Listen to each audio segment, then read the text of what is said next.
Welcome to Comic Book Nation's bonus round episode, where this time we are talking about Mission Impossible Dead Reckoning Part 1 in full spoilers. How are you doing, Comic Book Nation? I am your host, Kofi Outlaw, and I got to see Mission Impossible a bit early, so we are here to talk about it with one of our comicbook.com editors, film critics, horror aficionados, and genuine movie lover. Mr. Patrick Kavanaugh is here with me.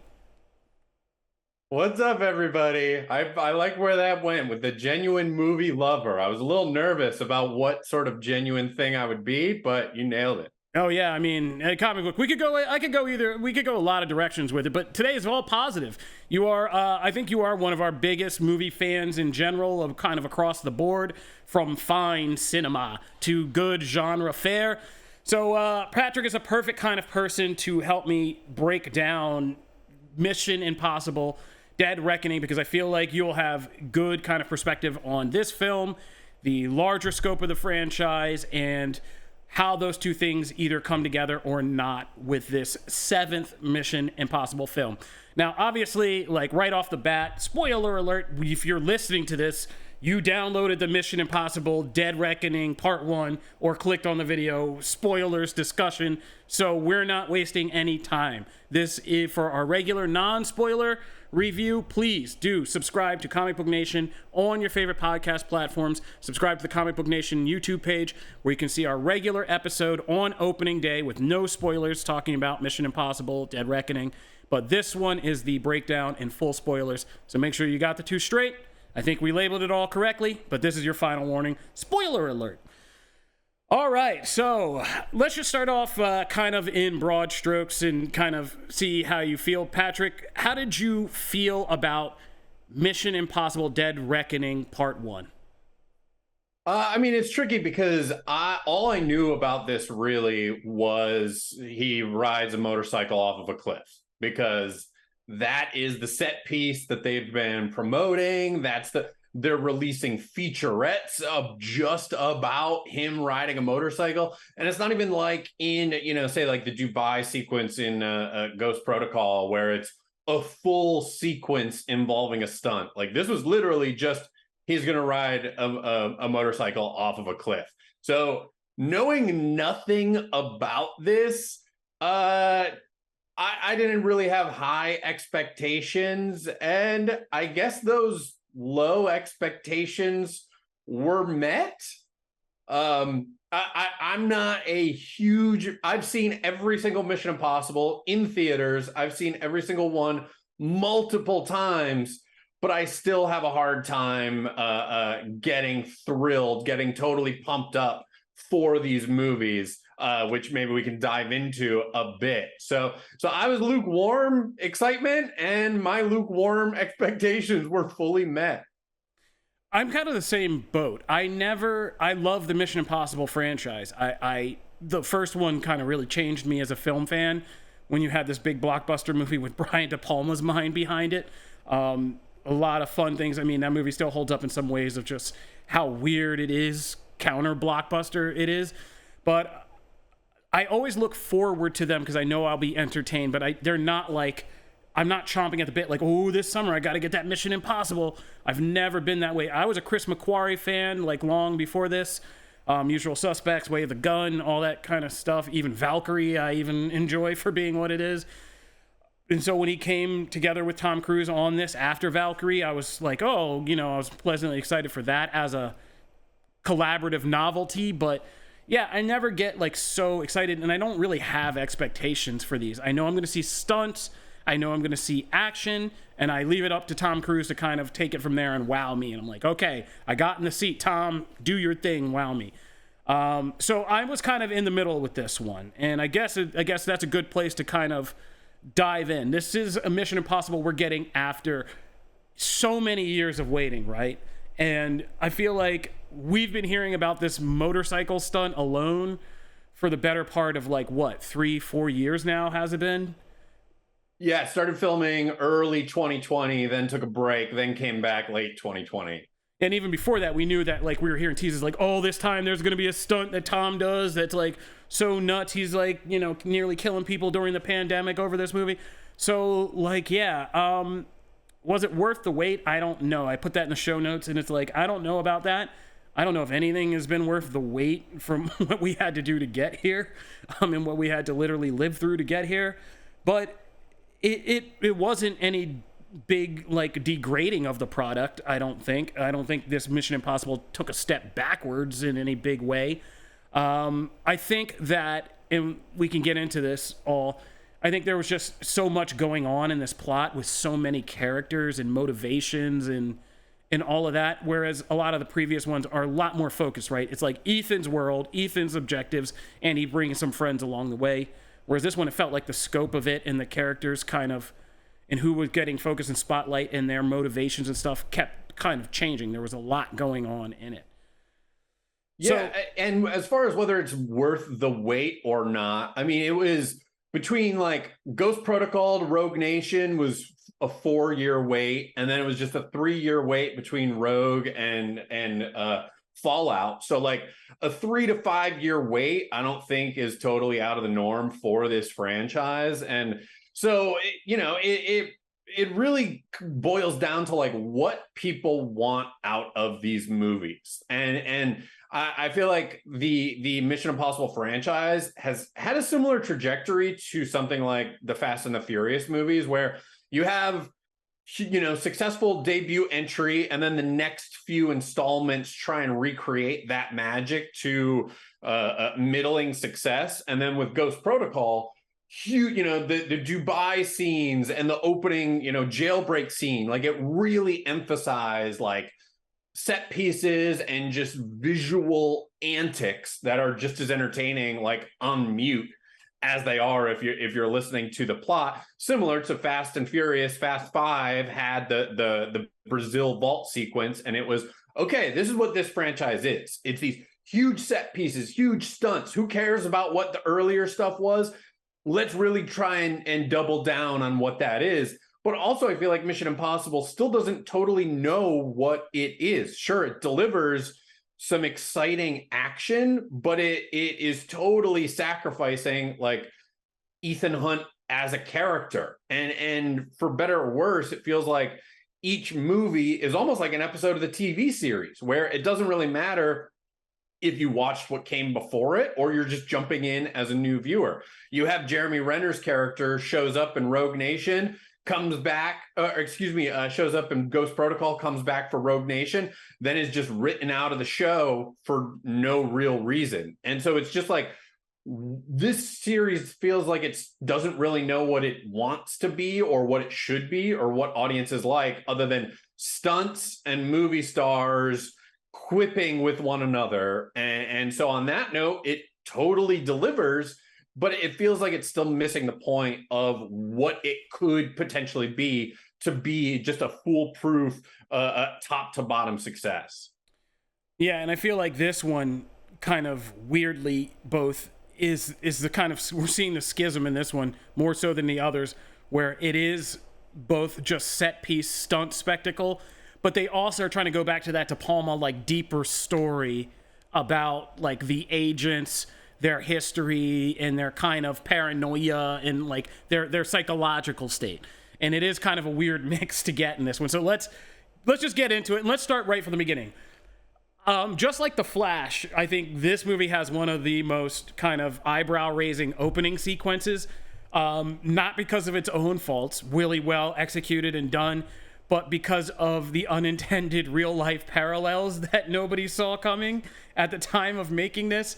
This whole movie begins, and I don't watch trailers as much anymore, so I was kind of murky about the plot, which, I mean, it's a Mission Impossible. You're kind of murky about the plot. Like, Rogue Nation. There's a Rogue Nation out there.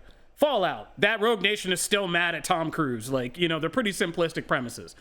But this one was surprising in the whole AI villain, the entity, that being a thing, which was so on the nose timely that they could have probably never predicted we'd be freaking out this hard about AI stuff about now. But also the submersible accident, right? So there's a submarine accident in the beginning of this movie. And I was just sitting there like, ooh, like, ooh, this is going to get real interesting on Twitter and film Twitter. And all the meme mashup jokes I already know are coming. But yeah, so there's a submersible accident at the beginning of this one, which was just kind of a funny on-the-nose thing to have happen right after the Titan submersible disaster.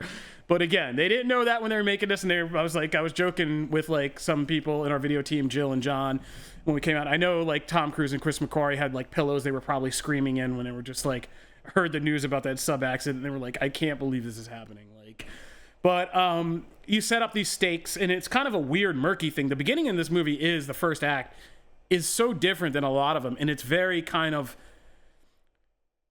I don't know if it's like McQuarrie going back to like his usual suspects noir kind of like influences, or just what they could piece together from what they shot.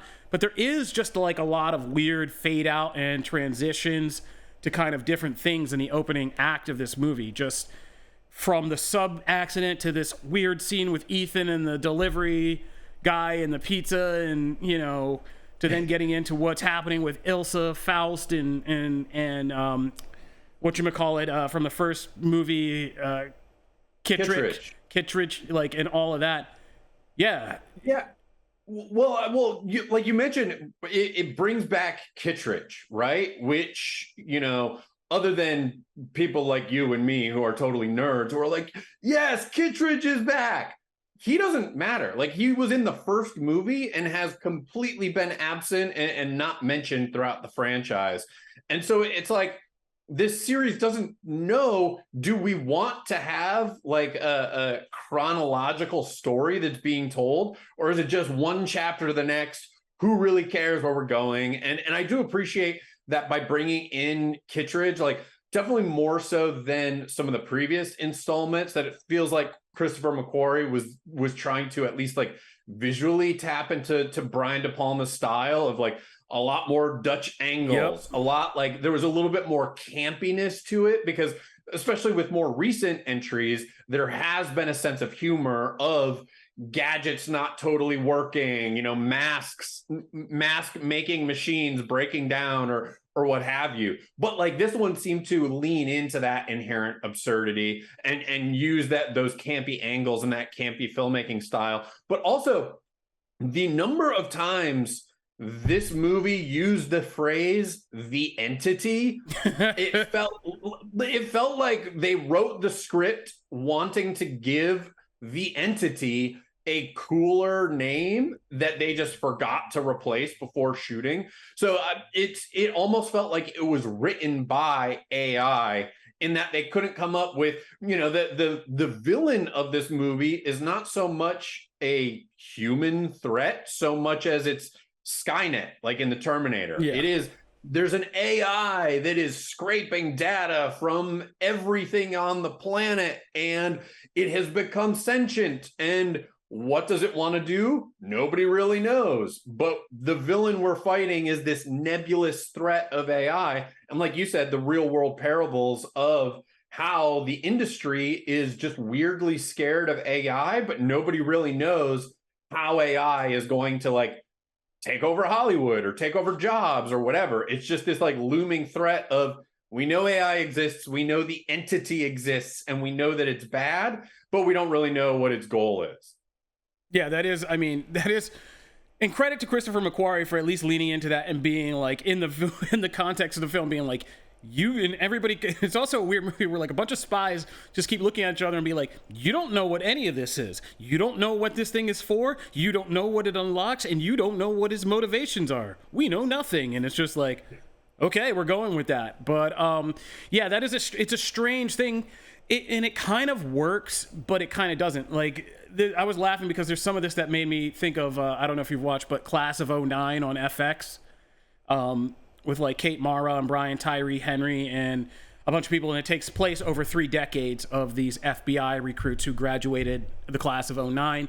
Then it jumps to their kind of like their near future, and then the far future, where Brian Tyree Henry's character's grown up and become the head of the FBI, and he implements an AI program that basically is what this thing is. It's predictive, and it begins to make an America where people are it's Minority Report. They get suspected on their crimes based on algorithms, patterns, and predictions of what they're going to do. And so it's about them in the future realizing they've made this mistake based on their experience as FBI agents, and then they got to shut it down. And the last few episodes, if you ever watch, are the entity, or I said it, oh my God, the AI system they employ, basically using its own resources to like fake like the guy who has the evidence to shut it down. He makes him look like a criminal, and then he gets in a confrontation with the cops and they shoot him to death and things like that. So it's influencing real world stuff. So, but it was a little bit more comprehensive and fun and kind of thought out than this. But yeah, there is just like this whole MacGuffin thing where nobody actually knows what the MacGuffin does or is, and it's kind of simplistic. And I wrote this in my tweet. I said, you have these mismatch, and I think it's the mismatch is my kind of key theme for this. So you have all these characters. You got Ethan Hunt with his motivations, Ilsa Faust with her motivations. You have Haley Atwell's character, Grace, I think her name is, with her kind of storyline motivation. Issei Morales' Gabriel with his motivation, right? Then now Ethan's team begins to have like separate views and motivations than him, like Benji and Ving Rhames are running their own thematic storyline and all this stuff. Vanessa Kirby and Kittredge have their own kind of shady gray area kind of storyline. Like all of these character motivations are given weight and attention in this movie, but the real silly thing is they're just after this little key that they got to put together to make sure it blinks for most of this movie. Yeah, and I think I think the biggest issue is that like you look towards Rogue Nation, or you look towards Fallout, and you have, you know, what is it, Solomon Lane, Sean Harris's character in Rogue Nation, and in Fallout, who it's like, you know, he's the mastermind who's you know, wants to create chaos. And then you have this huge imposing figure in Henry Cavill's villain in Fallout. So like you have these really interesting villains, and then you jump to this, and the villain is a nebulous, faceless entity that at one point throws a party.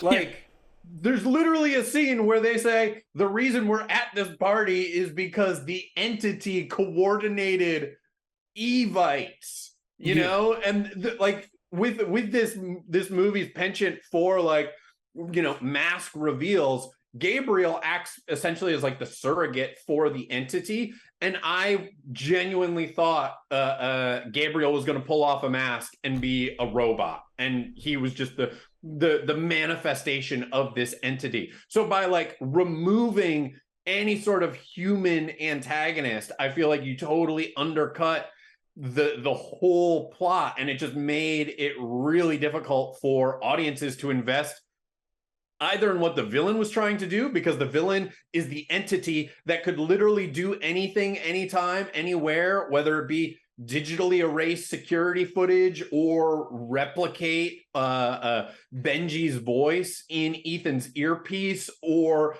you know, whatever it was, just to make the story progress further. So, you know, by removing that connection that audiences could have had with why a villain is doing what it's doing and why you root for Ethan and Ilsa to stop that threat, it's just so hard to invest in the stakes of this movie. Yeah, agreed. And like I said, for me, it was the mismatch. I think that is the biggest difference in why I ranked kind of Dead Reckoning below. And I still think it's for me, it's in the high middle of the Mission Impossible series. But why I rank in specifically Ghost Protocol, or no, Rogue Nation's my favorite, then Ghost Protocol, then the first one, then Fallout, which is, when I looked back at it, for the most part, those all had like really good, strong antagonist stories, right?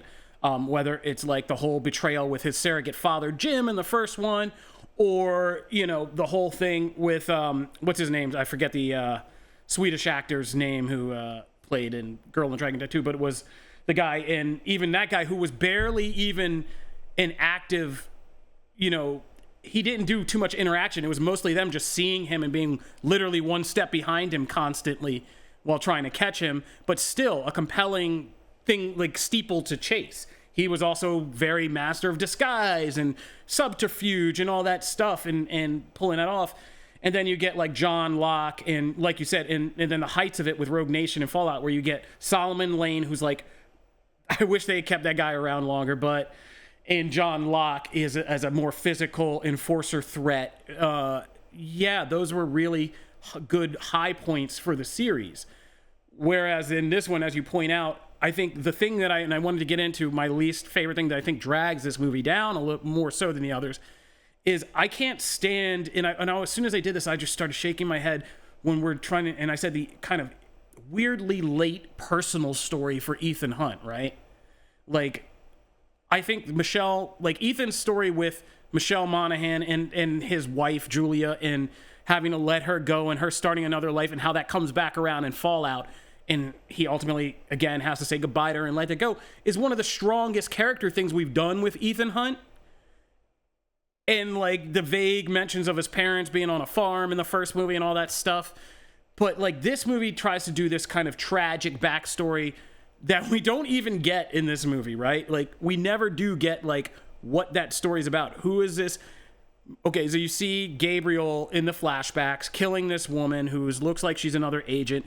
And, like, that's supposed to, I guess, is supposed to tell us this is how Ethan tragically formed his great emotional attachment to his teammates and all of that stuff. But again, it's a little late to try to do this, like, hero's, like, vulnerable heart story and throw in this antagonist who's been there the whole time that we're just now meeting in Gabriel. Plus, it also feels weird because Brian De Palma brutally murdered, like, Ethan's whole team. That's how we met this guy, was just having his team murdered and him having to kind of scramble and deal with it. Like, I know this guy gets over it. I've seen it. He's lost quite a few teammates. Ghost Protocol, he lost like a whole port of a team, or he lost Sawyer and whatever. So, like, it happens. And so that was kind of like, as soon as I saw that, I was just like, are we really doing this? We really doing, he's the man who killed my love, the James Bond? Because even though I love Casino Royale, I never really did buy the James Bond, Eva Green, like, this is why James Bond's so screwed up and misogynistic is because he loved one woman and she drowned. Like, okay, well, yeah. You kind of touch upon that in that, like, this movie was poised, like, by bringing back Kittredge and by bringing Gabriel and connecting it to Ethan's past somehow with, maybe we'll learn more about that in Dead Reckoning Part 2. Like, this was poised to finally say, okay, here is Ethan's emotional arc throughout these 8 movies.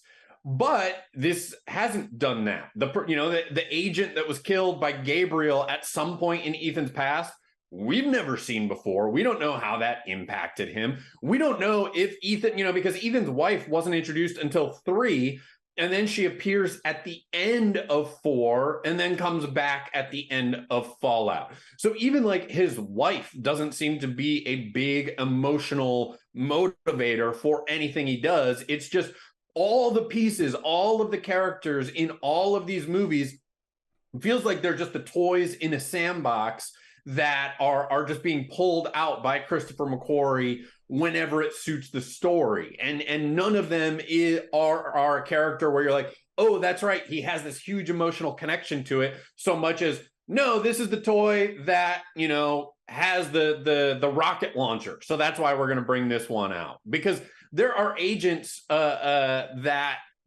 from Ghost Protocol ends with, Jeremy Renner's character and Simon Pegg's character, and then Paula, whose last name I can't remember at the time right now. Paula Patton. She specifically is like, all right, Ethan, I'm on board. I'm taking this iPhone 4 to go off with you on any mission that you ever require me. And she's been vanished from the series. So it's like, we don't know if Ethan is a character who can handle anything that is ever thrown at him. We don't know if he's a character whose strengths come from improvising plans. We don't know if he is anyone who can ever make a mistake. And it's by that episodic nature changing from one movie to the next just to suit an arbitrary MacGuffin's needs that I think ultimately hold this series back as a whole from really tapping into what motivates this, which is just seeing, these clever plots, clever stories that come together by the finale. And because Ethan Hunt's problem-solving death-defying antics allow him to do things that no one else can do.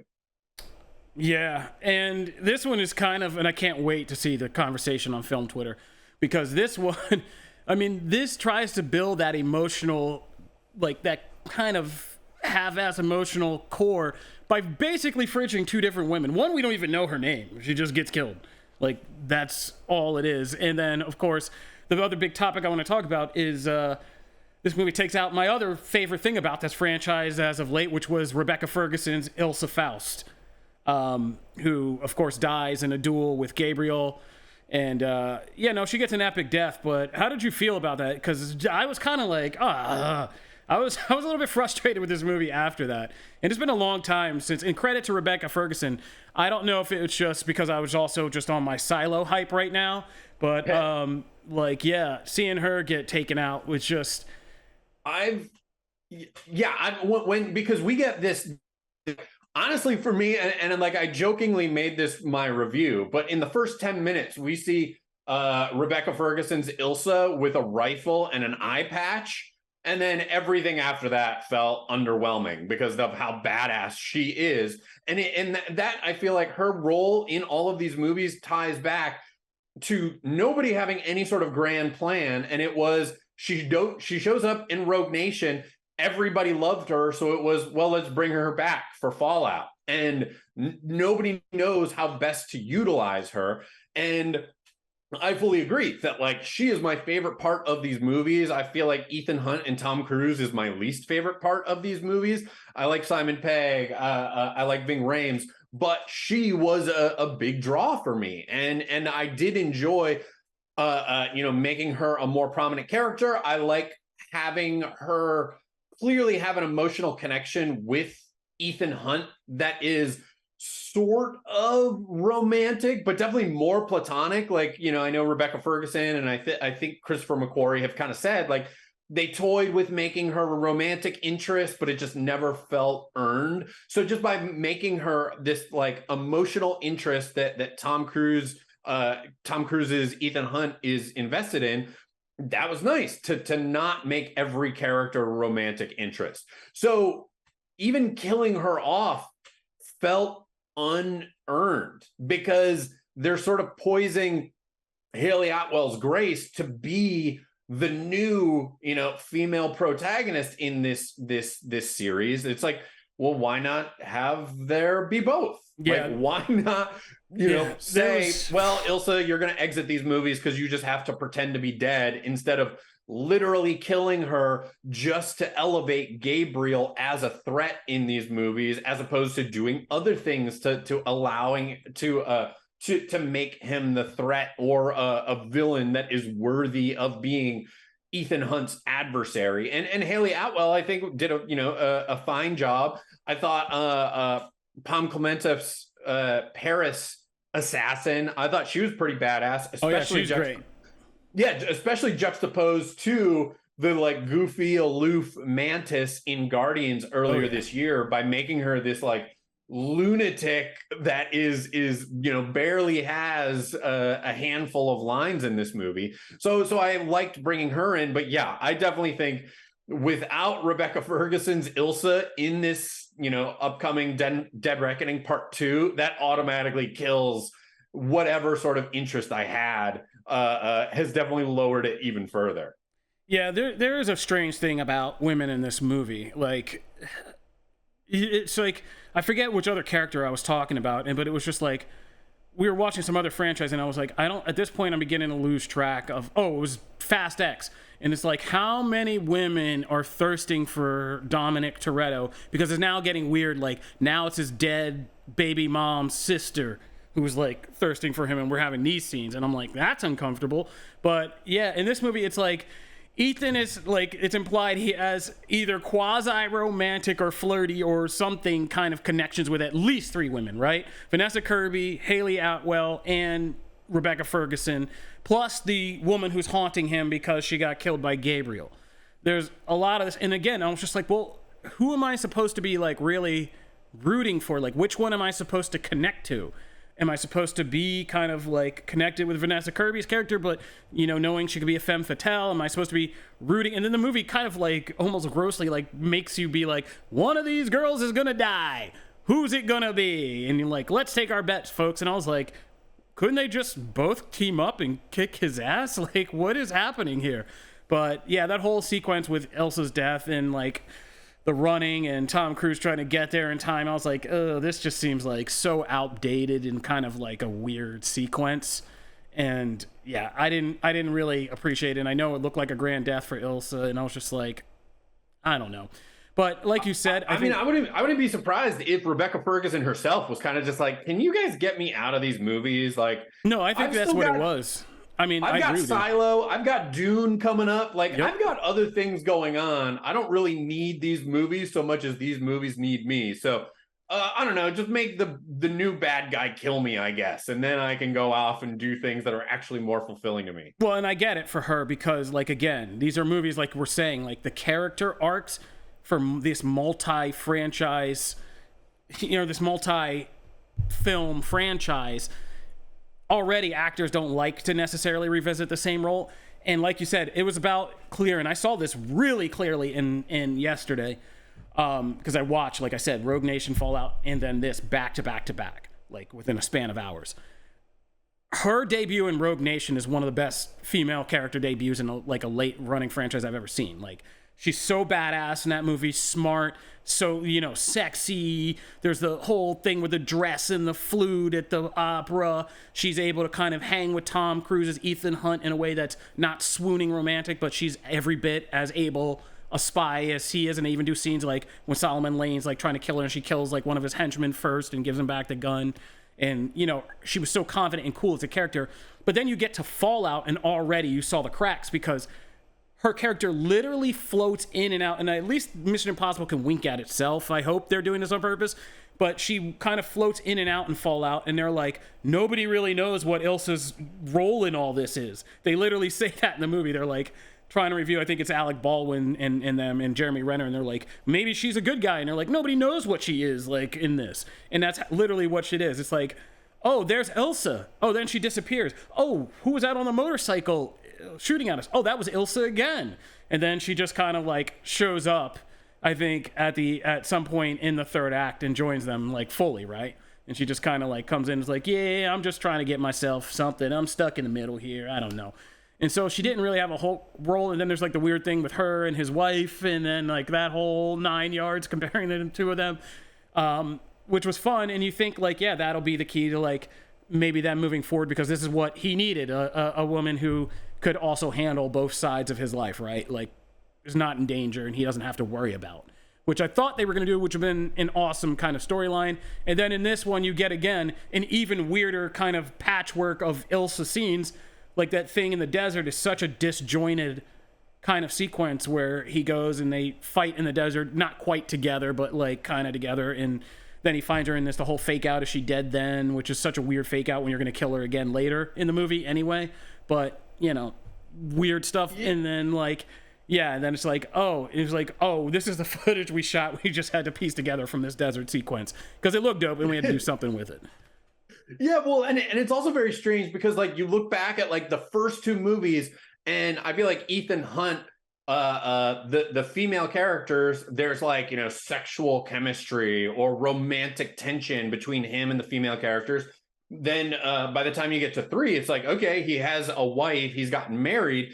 And then that has almost kind of been an excuse to like remove any sort of romantic tension or sexual tension between him and any other character. So once you remove that, it's like any of the characters that are introduced, male or female, they have to be like his peers or they have to be his rivals. And so with Rebecca Ferguson, she's acting under orders by MI6 and other, mysterious organizations.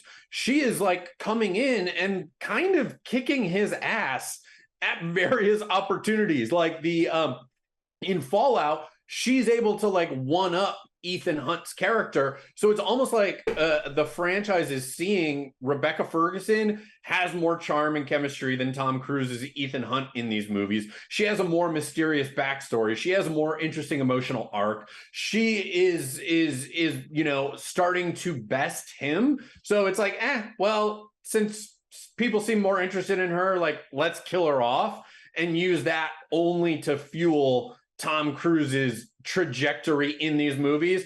But honestly, let's just grieve her character for like 2 minutes, and then who cares? Because now we've got Haley Atwell coming in to replace that cog of the Mission Impossible machine. And I think it really, and the same thing with Paris, the Pom Klementieff's character. Like, she betrays Gabriel to help save Ethan Hunt and Grace, and she still just has to die, even though there could have been an interesting turn of, she tried to kill Ethan Hunt, but then she was betrayed. So just now one note, she didn't die.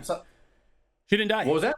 There's a scene, it's a very quick, small scene, Guardians of the Galaxy 3 style, but when the authorities come onto the train, pulse, right? they say she's got a pulse, because I was like, please don't kill her off. I was praying, and when they said that, I was like, yes, because I know that at least somebody dope was coming back for the second movie.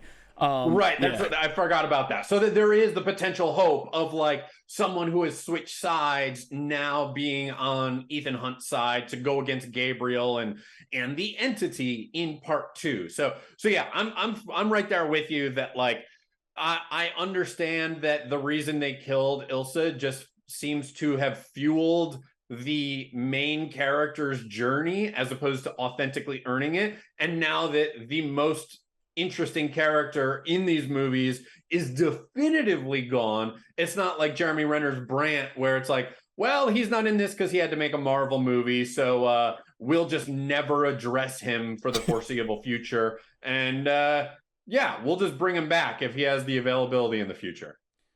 All right, getting to our last topics. Did you feel that this was, because we've seen a couple part 1s this summer, right? Fast X, Across the Spider-Verse. Did you feel like this was a good part 1 and a cliffhanger? And then as a follow-up, where do you think we're headed in the second part?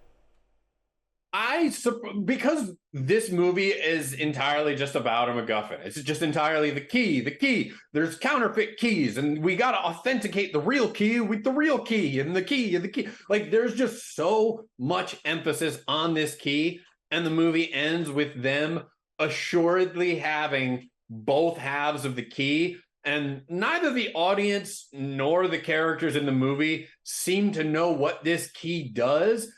I do feel like we were authentically given a conclusion, given that it's built into the title. This is part 1. It's not like Across the Spider-Verse and Beyond the Spider-Verse, where the titles themselves imply you're getting a complete adventure. Like, if you don't follow the film blogs or whatever, you might not know Across the Spider-Verse was a cliffhanger for Beyond the Spider-Verse. So given that this is built in, this is part 1, this is not a complete story, I do feel like this left an authentic and relatively fulfilling conclusion to this story of, yeah, they got the key. Ethan Hunt has escaped danger. He's got his allies. We don't totally know what Kittredge wants to do. We don't know what other characters are going to do. Gabriel did not get the key this time around. And where it goes in the future, I'm just hoping, now that the MacGuffin's out of the way, that the second half of this story can lean a little bit more into, this is what the entity is going to do, and this is what Kittredge wants to do with the entity. This is what MI6 would want to do with the entity. And so, I feel satisfied as someone who doesn't totally love these movies, I didn't expect a post-credit sequence. I expected, I was fulfilled. Let's just say that. Yeah, I mean, I said this on our regular show today, but yeah, I was pleasantly surprised that at least this one, the only one that actually has part 1 in the title, felt like the most complete movie out of the 3. And again, like I said, this weird disparate combination of things where it's like these deep, convoluted character motivations and threat from a kind of ambiguous villain, but very simplistic in our MacGuffins and our quest, right? Part 1, get key. Part 2, use key for whatever in submarine, right? And so pretty clear cut. And so this one, like you said, was just about obtaining the key and everything that went into that. And we cut it off on, yeah, we won, but the future is still looking uncertain and ominous, and the enemy is still out there, and we got to complete our mission for part 2. So I actually did like the split. As for where things are going to go, the weirdest thing about this that I've been kind of like, and I don't know if it's because of they took the dramatic irony approach in the beginning of showing you what happened, but it seemed a lot more, and maybe there's drift under the ice and things, but I was like, you found the keys on top of the ice. Wouldn't the sub be somewhere under there? Like, wouldn't you be looking for the thing under there? But the whole confusion about where the sub is and who knows that, and, you know, Carrie Yoles was supposed to be the one who knew, and now he's dead, and all of that. I know they're going to stretch that out into like a global kind of hunt. No pun intended, but yeah, I hope they have to go back to Russia and go look at the files of where the sub was and do all that, and we get some more fun set pieces. But I mean, I hope it's just blessedly simple. And everybody's after this thing. They now know that Hunt has the key, and it's just like a race. And I hope they John Wick for it, almost like it's just a race through a lot of people to get to this one destination.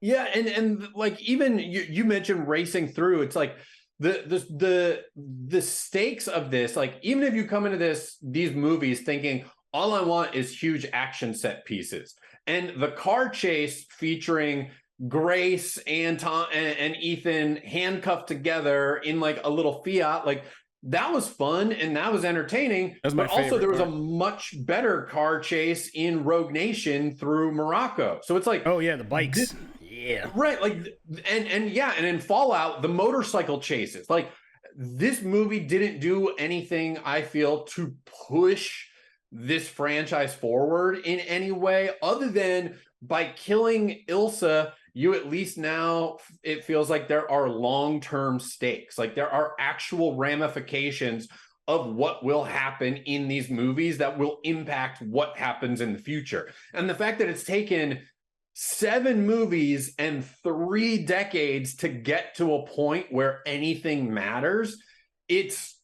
I mean, do we really want Ethan Hunt back for another 7 movies where things actually matter, or does he gotta go? Can these movies exist without Tom Cruise?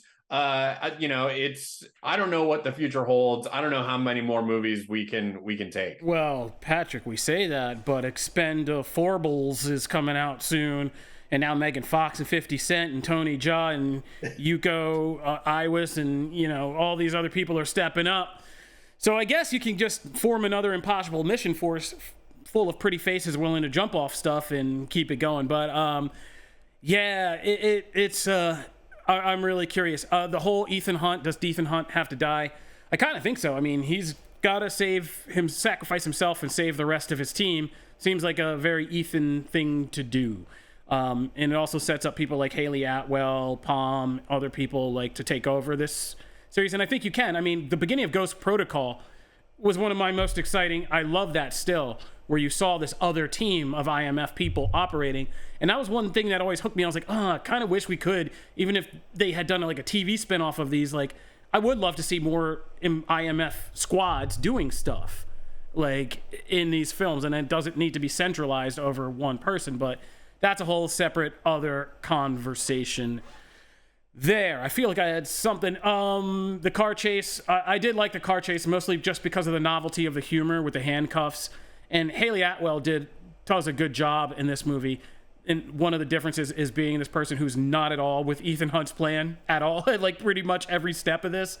Also, the chain sequence, I think that's the one thing they elevated, because obviously when De Palma did the train sequence at the end of the first one, the technology was still in the 90s, right? And you could tell that when you go back and rewatch it. But I mean, as somebody who sat through that train sequence, things like Jurassic Park: The Lost World, where they did something similar with this, right? With a multi-car vehicle going over a cliff and having to climb through the cars. I thought that did a good job and elevated it. That's what I wanted to say. I've been very negative about this movie, it sounds like, but I'd still rank it, like I said, pretty high amongst Mission Impossibles. And one thing I think that we talked about De Palma's stylistic thing, but Christopher McQuarrie cut his bones writing kind of gritty, noir-tinted kind of crime tales with, usual suspects and Way of the Gun, things like that. I thought this Mission Impossible actually excelled in, weirdly, better than like action stunts and thrills or pushing that. It had a lot of tension. Like, I was watching people in the theater sitting next to me because I was sitting with comic book people and just generally people. This made us squirm, and me included. It made us sweat. It made us squirm. There was a lot more kind of Hitchcockian tension, which is what I loved about like that party scene, which is so silly when we break it down and say like, yeah, the entity kind of evited everybody to the same party. But the tension of those scenes that we get with the Dutch angles and just the intense conversations these characters are having with each other, I actually did enjoy a lot more than I have in a Mission Impossible. Mission Impossible hasn't had me at the edge of my seat feeling that kind of tension as much in these like kind of later sequels. There's cool stuff to see, obviously, but like this one did have a lot of points of tension, just even right from the beginning with the submarine, right? And firing the torpedo and that whole thing. There was a lot of good Hitchcockian tension in this one. And that was what De Palma started out doing, right? In the first Mission Impossible. It was much more Hitchcockian mystery thriller. And I did enjoy kind of getting back to some of that. So that's my positive note on this.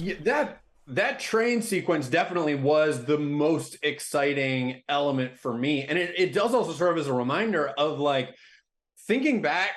Obviously you remember like when that Mission Impossible, that first movie came out, every single parody of, Tom Cruise dangling from those wires. That was not an explosive sequence. That was not highly complex stunts. Like that was just tension, literally and figuratively. And I think the train sequence at the end of Dead Reckoning is the closest it has come. Yeah, even if we've seen it in The Lost World, like the stakes were a little bit higher. So I feel like maybe that is the core of what these movies are, is it's less about giant set pieces and explosions, and it's about the tension of him scaling a wall in Dubai where his gloves are starting to break, or the train where there's a piano that's about to slide down if they don't jump across. And I think it's just these Mission Impossible movies, I don't know if they can exist without Tom Cruise, because Tom Cruise is the character of Ethan Hunt. And comparing it to something like Dial of Destiny that just came out, I don't see Harrison Ford off screen. I see Indiana Jones. Like, I feel like Harrison Ford is so much Indiana Jones as opposed to vice versa, where it just feels like Tom Cruise is in these movies. I can't tell you anything about who Ethan Hunt is as a character or any of his quirks or any of his personality traits. So I think if Ethan Hunt / Tom Cruise is gone, this series isn't going to survive on the backs of Simon Pegg and Haley Atwell. These movies are about seeing movie stars on the big screen, bantering with one another, having tension-filled stunt sequences. And I think if you remove Tom Cruise from that equation, I don't see it surviving. And if it doesn't, and if it does a spinoff of an IMF type of spinoff experience, roll those dice and see how it pans out. Yeah, I mean, nobody's going to commit to it like Tom Cruise did. I mean, that's just never going to happen. Nobody's hanging on the side of a plane or off a helicopter or... Even with this one, I think with Fallout, when he's climbing the rope on the helicopter and you see, these wide angle lenses of Tom Cruise hanging onto the bottom of a helicopter, that he's strapped in there safely, but you're still like, holy crap, that's really a person, whether it's Tom Cruise or not. Even with like the motorcycle stunt in this latest one, the way that the camera movements are executed, you don't even see Tom Cruise's face as he jumps off that motorcycle if it wasn't for behind the scenes featurettes. So like, I don't even think that any of these stunt sequences are necessarily elevated just because you can see Tom Cruise's face. No. One of my favorite, my favorite stunt sequence in this movie, I think, is the one, and I liked that they started playing around with style in Fallout. Like, there's a whole imaginary sequence where he imagines them taking, the heisting or breaking Solomon Lane out, and there's this kind of just music, very violent sequence of them killing everybody, and it's like Tom Cruise imagining that, and before you go back and you're like, oh, that's not how we're gonna do it. But my favorite stunt in this one is when Haley Atwell crashes in a car at some point, and it spins around and she's just sitting in there, and you see for a moment like how disoriented and messed up she is with the crash, and the henchmen are coming to get her, and you're like, oh crap, she's not gonna be able to get out of there in time, and you just see a motorcycle fly through and just like wipe out 2 henchmen outside the car window, and it's Ethan Hunt, and then he comes running up, and again, you didn't have to see them do that, but that was like a very creative kind of fun way to do it. So I think that's what they kind of have been excelling at. But the John Wick franchise is giving them a run for their money, in that regard, but 2 different ways. But it'll be interested to see if this can survive without Tom Cruise, because I'm not sure. I'm like you. I'm not sure it could, because, you could do an IMF movie with the same basic kind of beats and blueprint, but it's just going to be a pale imitation of what Tom Cruise did. So in that sense, you're kind of losing. All right, I think we can start to wrap this up unless you have any big thoughts. When I was just watching the screen of the trailer, one of my favorite scenes that did catch me by surprise in this is when he is Kittredge's little assistant and he throws the gas bombs, because in the trailer they make that look like it's a villain attack, right? But no, the IMF is just very violent with chemical opioids and knocking you out. That does remind me of, there's a scene where Kittredge is, because the whole thing is the entity can get its fingers into any electronic anything that's connected to any sort of network. And there's a scene where they have to Kittredge has to improvise a new base with analog communication systems and analog headquarters and analog tube TVs. And it's never really returned to or utilized in any sort of capacity other than saying, yeah, we can still exist. We just had to unplug some stuff. Yeah. So, again, I feel like we're pretty much on the same page about these Mission Impossible movies that even at their worst, they're still entertaining, but at its best, it's still not going to compare to some other more well executed character-driven stories or high concept stories or John Wick stunt choreography. So it's even if I don't have a ton of glowing things to say about this, the headline for my review is that it was another confounding crowd pleaser. And I feel like that's what all these movies are, is you can just tune out when they start getting into the specifics of the plot. Even going back to the very first movie, when they talk about the knock list and, Max and emailing Job and all this sort of nonsense, I remember that being mocked at the time for how overly complex all of it is. So if you're really going into these movies getting a concrete, cohesive through line from point A to point B, I don't think you're ever going to get it. But even with those constraints, I still feel like this one is explicitly convoluted and ambiguous, and everything is just a credit to the entity. But I'm crossing my fingers that stuff gets figured out by the time Dead Reckoning Part 2 comes along. Yeah, I think they got to update. I think this year is making them update that script a little bit and be like, "Ooh, we got to talk about AA." All right, just before we go out, just for fun, let's do some rankings. Let's see. Let's rank our Mission Impossible movies. I'll run through mine first, I think, because I already kind of spoiled it. My Mission Impossible ranking after seeing Dead Reckoning is at number 7. Just to remind you guys it exists, Mission Impossible 2 was a thing. Just so you know, it was a thing. So Mission Impossible 2 is my number 7. Number 6 is Mission Impossible 3. J.J. Abrams made a perfectly okay Mission Impossible. It just looks like it was a really good episode of TV as opposed to a movie. And you killed off Kerry Russell. You fridged another great character I would have loved to spend more time with. Number 5 is Mission Impossible Fallout. I rewatched this one yesterday, and we gave it a lot of credit when it came out, but I feel like it is not. It's like a not great. It's not as great of a follow up to what Rogue Nation was. So it was okay. Henry Cavill, the arm punch, a lot of fun in that. Nothing too bad, but again, it was just kind of a middling, muted kind of combination of things, of leftovers from Rogue Nation plus some new stuff they were trying to do, and it kind of worked out okay.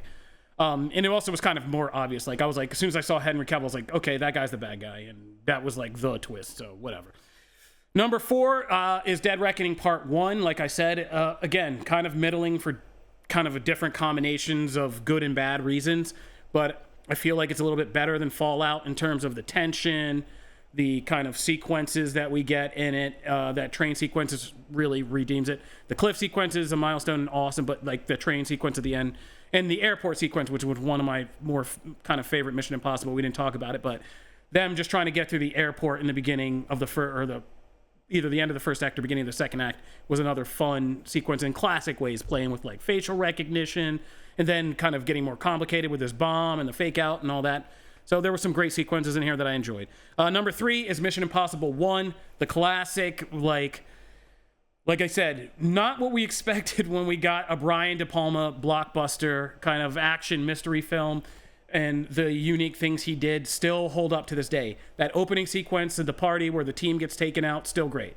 The Langley scene and breaking into Langley and the wires and the tension and all of that, still great. And the train sequence for its time, still great. And the kind of reveals about Jim and the betrayal and all that, classic stuff that set the tone for so many other spy franchises afterwards. Ghost Protocol was the Fast and Furious of this franchise, where I was like, after 3, I was like, I don't know, man. I feel like Mission Impossible is possibly losing steam. Then Tom Cruise grew his hair out back to that Mission Impossible 2 length and got Brad Bird in here, who just basically figured out like the real strength of these movies could be a Rube Goldberg machine of stunt sequences, kind of linked together loosely by a plot and kind of a half-formed villain. But it worked, and each one of those sequences is pretty great in Ghost Protocol, from the opening till the ending, the brutal ending sequence, which is still one of the more brutal endings to Mission Impossible, jumping off of, things of car lifts. So great movie that kind of revitalized this franchise, and I think it hit its peak with, in my opinion, with Rogue Nation, which was, I love simplistic comic booky premises, and, when they just utter the line, an anti-IMF in that movie, it's like, that's exciting stuff, right? We now have a team of people who are equally suited to taking on Ethan and his team. We have the best antagonist of the franchise in Solomon Lane. So Rogue Nation is still my number 1. Patrick, take it away. What's your ranking? Well, coming in dead last, even a Limp Bizkit crafted theme song can't salvage Mission Impossible 2. I mean, like, John Woo was coming off of Face Off, so I appreciate that, they got this great action director in that series, but the virus that they want to expose the world to, Dougray Scott thankfully did this instead of becoming Wolverine, so we got Hugh Jackman as Wolverine, so that's another positive. And like the end is fun, like the end of the movie with all the motorcycles and all that sort of stuff is fun, but just it definitely very much reeks of just like generic late 90s early 2000s action movie, and all of the slow-mo at the end in the fight between Dougray Scott and Tom Cruise, to see Tom Cruise's mop of hair just slowly spraying all over the place. Like it just doesn't really do anything. Controversial for you might be that I am not a fan of Rogue Nation. I feel like because it came after Ghost Protocol, they sort of knew they needed to take the stunts bigger. And I do think that the opera sequence is a lot of fun between Ilsa and Ethan and a hitman and the platforms rising and lowering. Like that is fun. But the biggest like most tense set piece involves Tom Cruise being underwater for 3 minutes. And I just don't think that holds a candle to really anything else that happens in the rest of these bigger stunt oriented sequences. And I feel like there's so much of an emphasis on the plot and the betrayal and the Solomon Lane wants us to do this, so we're going to do it, but then not do it. Like, there's just too much narrative hoops that the plot has to jump through, involving playing into someone's plan and then circumventing expectations, that all of those discussions just kind of grind the narrative momentum to a halt. Dead Reckoning, I do think is better than Rogue Nation, so it comes in at number 5 for me. The stunt sequences are better. The ambiguous the entity villain is a little bit more streamlined than Rogue Nation and all of its betrayals and double crosses. But still, I put Mission Impossible 3 at number 4. I do think, even though it's not incredible, it doesn't have the stunt sequences that the series has become known for, but like that opening sequence of the media res opening sequence of Tom Cruise having that countdown to save his wife, and then Philip Seymour Hoffman as the villain of that is fantastic, and having actual stakes because his wife's life is at risk. I think people overlook Mission Impossible 3 a bit, but also I am not the target audience for these movies, so I understand if people are like, no, you're an idiot, you don't know what you're talking about. Fallout for me comes in at number 3. Solomon Lane, I think, cashing in on the reputation of him, leaning into more Ilsa as a threat. The finale of the helicopter sequences, I think, is super fun, very tense, very gripping. The opening or the first act skydiving sequence, I think, is fantastic. The way that Henry Cavill and Tom Cruise banter off one another is really fulfilling. And that bathroom scene of Henry Cavill having to load his arms before getting into a fight, I feel like it really elevated and really cashed in on the premise of Ghost Protocol and the embrace of stunts. But I do think Ghost Protocol is better. I put that at number 2. I was working at a movie theater at the time that movie came out, and every single time I had a 10 minutes free, I would walk into whatever movie theater was playing Ghost Protocol, because any 10 minutes of that movie is just as exciting and just as engaging as any other 10 minutes, whether it be the hallway scene in the Kremlin of Benji and Ethan slowly creeping up, whether it be the car park sequence, the Dubai sequence, the fake hotel room that's one floor above and one floor below. Everything about that movie is just so incredibly watchable that Brad Bird's visual storytelling combined with the silliness of these spy movies, and by finally making it so that Ethan Hunt's glove malfunctions and showing like, no, things don't always go according to plan, is a core concept of this series. But ultimately, that first movie is still my number 1. I'm a huge Brian De Palma fan, so seeing him helm a huge, coming off of movies like Carrie and Phantom of the Paradise and Blowout, all of these like campy genre movies, and applying that to this huge budget spy movie starring Tom Cruise at the height of his fame and power. I feel like it was just like the perfect melding of source material that has an inherent campiness to it, the self-referential, the awareness that Brian De Palma has of intentionally using the camera to do things that that it is a camera. Like, you are watching a movie and he is letting you know you are watching a movie with what the camera does, capping off in that, at the time, boundary pushing stunt sequences of a helicopter attached to a train in a tunnel that, when it finally explodes and throws Tom Cruise from the helicopter onto the train, like I feel like that's the peak of this franchise. So to me, Mission Impossible 1 is still takes the cake for the top spot. All right, that is our review and breakdown of Mission Impossible Dead Reckoning Part 1. Well, I should say this is Part 1 of our review and discussion of Mission Impossible Dead Reckoning. because we will have to do part 2 when it comes out. This is also our rankings of the Mission Impossible movies, and we are beyond interested to hear what you guys have to say after seeing the film. So please let us know on the @ComicBook Nation Twitter page, or you can find me on Threads @Kofi Outlaw, social media, wherever you can find me. Whatever's still open. Please do come on and let us know how you rank your Mission Impossible movies. We'd really like to know. Otherwise, I'd like to thank Patrick Cavanaugh for taking the time. You can read his review of Mission Impossible Dead Reckoning Part 1, a confounding crowd pleaser, on comicbook.com in our movies section. Be sure to check that out. Be sure to check out our regular show. Subscribe to Comic Book Nation on your favorite podcast platforms, and subscribe to our YouTube page where we drop things like bonus round episodes, interviews, all kinds of other discussions that we like to have over on that page exclusively, so be sure to subscribe to it as well.